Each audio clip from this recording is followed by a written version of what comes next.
বেআইনি লগ্নি সংস্থার রমরমা নিয়ে প্রধানমন্ত্রীকে চিঠি লিখেছিলেন তৃণমূল সাংসদ সোমেন মিত্র।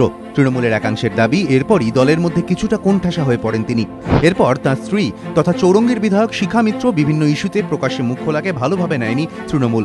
রাজনৈতিক মহলে জল্পনা, যার জেরে সোমেন মমতা দূরত্ব আরও বেড়েছে। বারবার একটাই প্রশ্ন উঠেছে, সোমেন কি ফের কংগ্রেসে ফিরবেন? এই প্রেক্ষাপটে সোমবার প্রদেশ কংগ্রেসের সদর দফতর বিধান ভবনে বিধানচন্দ্র রায়ের জন্মদিন উপলক্ষে আয়োজিত অনুষ্ঠানে ফের একসঙ্গে সোমেন শিখা। প্রদেশ কংগ্রেস সভাপতির উপস্থিতিতে জল্পনা আরও উস্কে দিয়ে ডায়মন্ড হারবারের তৃণমূল সাংসদ বললেন, দল ছাড়লে মমতা বন্দ্যোপাধ্যায়কে বলেই ছাড়বেন। আমার স্ত্রী এখানে বসে আছে,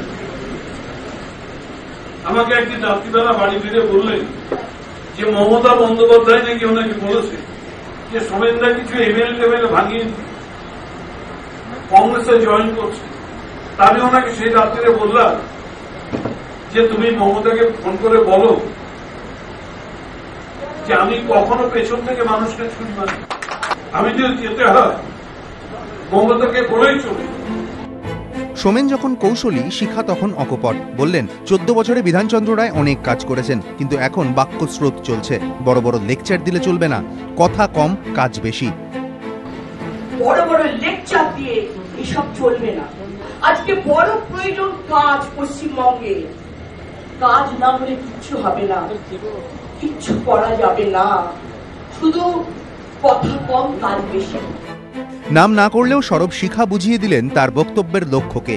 রাজনৈতিক মহল মনে করছে সোমেন জায়ার বাক্যবানের লক্ষ্য একজনই, মমতা বন্দ্যোপাধ্যায়। তার কারণ, দিন কয়েক আগেই কামদুনির যে প্রতিবাদীদের তৃণমূল নেত্রী সিপিএম মাওবাদী বলেছিলেন, তৃণমূল বিধায়ক তাদের সেই প্রতিবাদকেই কুর্নিশ জানালেন। আমি হ্যাটস অফ কামদুনি মহিলাদের, আমি হ্যাটস অফ বারবার বলবো যে এইভাবে প্রতিবাদ আপনারা করুন, নইলে আজকে পশ্চিমবাংলার যে অবস্থা, আমার ভয় লাগে যে এই পশ্চিমবাংলার আগামী দিনে কি অবস্থা হবে, আমাদের নিজেদের ক্ষতি। সোমেন বলছেন, বিধান রায় মেমোরিয়াল ট্রাস্টের চেয়ারম্যান হিসেবেই তাঁর উপস্থিতি, কিন্তু বিধান ভবনের মঞ্চ থেকে এদিনও সবকিছুকে ছাপিয়ে সামনে এলো সেই রাজনৈতিক বার্তাই। এমনটাই মত ওয়াকিবহাল মহলে। কৃষ্ণেন্দু অধিকারী, এবিপি আনন্দ, কলকাতা।